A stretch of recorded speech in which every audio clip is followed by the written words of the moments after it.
नवरात्रीच्या 9 दिवसात देवीची 9 रूपे पूजली जातात. यापैकी एक देवी कालरात्री.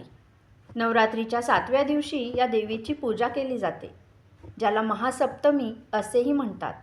देवी दुर्गेने दुष्टांचा नाश करण्यासाठी हा अवतार घेतला. त्याची पुराणातील कथा.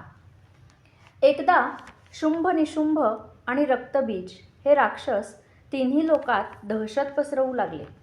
त्यावेळी सर्व देव भगवान शिवाकडे गेले. जेव्हा भगवान शिव यांनी सर्व देवांना काळजीत पाहिले, तेव्हा त्यांनी त्यांना त्यांच्या काळजीचे कारण विचारले. देवांनी भगवान शंकरांना म्हटले, हे भोलेनाथ, शुंभ, निशुंभ आणि रक्तबीज या राक्षसांनी आपल्या कृत्यांनी आम्हा सर्वांना त्रास दिला आहे.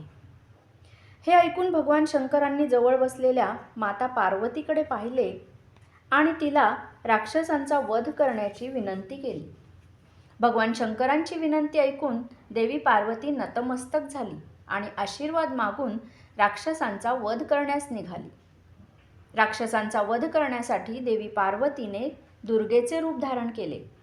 तिला पाहून सर्व राक्षस आश्चर्यचकित झाले.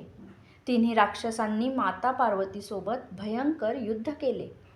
राक्षसांनी त्यांची सर्व शक्ती पणाला लावली, पण देवी पुढे त्यांचे काही चालले नाही. आदिशक्तीने शुंभ आणि निशुंभाचा वध केला. त्यानंतर देवीने रक्तबीजाशी युद्ध सुरू केले. रक्तबीज हा काही सामान्य राक्षस नव्हता. त्याने कठोर तपश्चर्या केली होती आणि ब्रह्मदेवाकडून अमरत्वाचे वरदान मिळवले होते.